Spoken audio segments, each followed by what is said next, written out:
घटना मीरापुर थाना क्षेत्र के गांव कासमपुर की है, जहां एक व्यक्ति जो कि एक जवान था, जो कि 2014 से एक जवान था, वहां एक पुलिस स्टेशन जाता है और कंप्लेंट लिखवाता है कि मैं अपनी पत्नी को दवाई दिलवाने जा रहा था कि पीछे से एक ट्रैक्टर आया और उसने बाइक को टक्कर मार दी, जिससे कि मेरी पत्नी की हत्या हो गई है।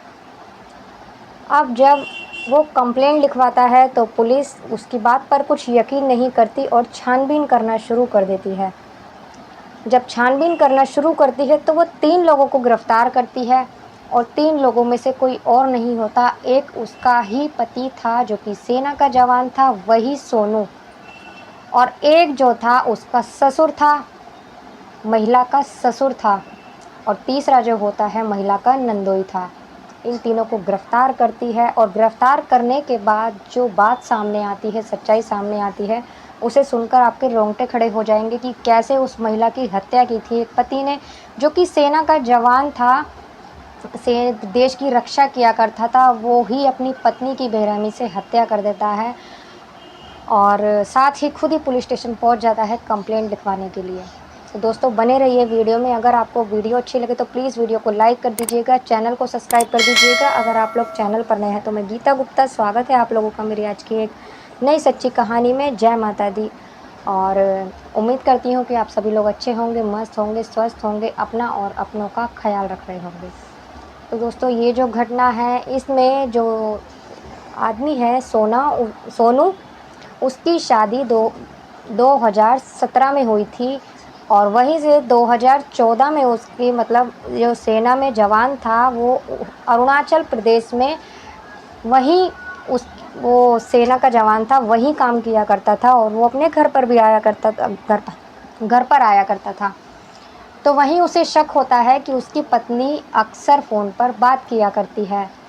जब पुलिस उससे उगलवाती है सब कुछ, तभी वो ये सब बताता है कि उसकी पत्नी अक्सर फ़ोन पर बात किया करती थी और जब बात किया करती थी तो वो पूछता था कि किससे बात कर रही है, तो इस बात पर वो लड़ाई किया करती। दरअसल उसकी शादी मेरठ से हुई थी, उसकी पत्नी का नाम पूजा था, जो कि 2017 में उसकी शादी हुई थी। अब जब वो वहाँ रहता था तो वो ज़्यादातर मायके रहती थी या अपने घर पर ही रहती थी ससुराल में, लेकिन वो फ़ोन पर जब बात किया करती थी, वो पूछता था किससे बात कर रही है, तो वो अक्सर लड़ाई किया करती थी उससे और ऐसा करने पर उसे शक होता था तो वो गुस्सा होता था, लेकिन इस बात से ज़्यादा कुछ नहीं करता था। अब वो कम से कम 34 दिन की छुट्टी पर आया हुआ था और दरअसल पुलिस को जब उस पर शक होता है तो ऐसे होता है कि उसने ये हत्या करने के बाद खुद को हार्ट अटैक, मतलब उसे हार्ट की प्रॉब्लम है ये बोलकर हॉस्पिटल में एडमिट करवा लिया था। और जब मतलब पुलिस वाले हॉस्पिटल में जाते हैं, पूछताछ करते हैं, तो पता लग जाता है कि इसे ऐसी कोई बीमारी नहीं है। तभी पुलिस का शक उस पर जाता है और उसे पूछताछ करनी पुलिस शुरू कर देती है, तभी वो सारी सच्चाई बताता है। दरअसल वो जब 34 दिन की छुट्टी पर आता है तो अपने घर उसकी पत्नी नहीं मिलती उसको, तो वो अपनी पत्नी के मायके जाता है। जब वो मायके जाता है तो अपनी पत्नी को आपत्तिजनक स्थिति में एक व्यक्ति के साथ देख लेता है और इसी बात से वो गुस्सा हो जाता है। वो अपनी पत्नी को मारने का प्लान बना लेता है। अब जब उसकी पत्नी मायके से अपने ससुराल आ जाती है तो उसकी पत्नी रात को सो रही होती है बिस्तर में, तो तभी वो आता है और कपड़े कूटने वाली जो थपकी होती है उससे अपनी पत्नी के सर पर वार करता है। खून ज़मीन पर ना गिरे उससे उसके जो सर होता है उस पर चुन्नी बांध देता है, दुपट्टा लपेट देता है, जिससे कि खून ना गिरे। अब वो वहीं उसकी पत्नी की हालत ख़राब हो जाती है तो पकड़ता है और गाड़ी में डाल दे, मतलब बाइक पर ले जाता है और ले जाने के बाद थोड़ी ही दूर पर एक मतलब खाई टाइप की पड़ती है, खेत वगैरह होते हैं, वहाँ ले जाता है। वहाँ ले जाकर पटक देता है और साथ ही जो उसका बहनोई होता है उसे बोलता है घर से ट्रैक्टर लाने के लिए।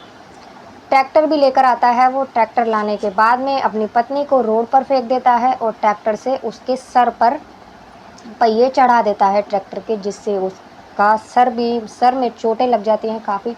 और फिर खुद ही अपनी पत्नी को बाइक पर लेकर हॉस्पिटल जाता है। साथ ही अपनी बाइक में भी टक्कर मार देता है, जिससे कि ये हो कि बाइक में टक्कर मारी गई है। हॉस्पिटल ले जाता है तो हॉस्पिटल में डॉक्टर उसे मृत घोषित कर देते हैं, क्योंकि उसको इतनी बेरहमी से मारा गया था तो बचने का तो कोई सवाल ही नहीं उठता। फिर वो जाकर पुलिस स्टेशन कंप्लेंट लिखवाता है कि मेरी पत्नी को किसी ने टक्कर मार दी है। जब ये सारी बातें बताता है पुलिस को, तो पुलिस भी हैरान हो जाती है कि एक पति ने, जो कि सेना का जवान था, सेना की रक्षा किया करता, देश की रक्षा किया करता था, उसने अपनी पत्नी की इतनी बेरहमी से हत्या कर दी और साथ ही अपने पिता को और अपने बहनोई को भी इस वारदात में शामिल कर लिया और वो लोग भी तैयार हो गए इसकी वारदात से। और पुलिस ने ये भी कहा, अगर वो चाहता तो पत्नी को छोड़ सकता था। जब उसे पता था कि उसकी पत्नी के किसी के साथ अवैध संबंध है, उसने अपनी पत्नी से लड़ाई झगड़ा भी किया, लेकिन उसको नहीं छोड़ा। अगर उसको छोड़ देता, उसकी जो ये दोष लग गया उसके ऊपर, इससे भी बच जाता। साथ ही 3 लोगों को गिरफ्तार कर लिया गया। तीनों लोगों के ऊपर हत्या का मामला लग चुका है। तीनों को जेल में डाल दिया गया है और तीनों ही बच जाते। तो आजकल कौन अपराध कर देता है? अपराध, ज़रा सा गुस्सा आता है इंसान को और इंसान अपराध कर बैठता है, बाद में ये नहीं सोचता कि क्या होगा, इस चीज़ का अंजाम क्या नहीं होगा। तो दोस्तों, ये कहानी सुनाने का उद्देश्य किसी को परेशान करना, किसी को दुखी करना नहीं है, आप लोगों को जागरूक करना है। कैसी लगी आपको कहानी, आप लोग कमेंट कर ज़रूर बताना। मिलते हैं अगली किसी वीडियो में एक नई सच्ची कहानी के साथ। तब तक के लिए नमस्कार।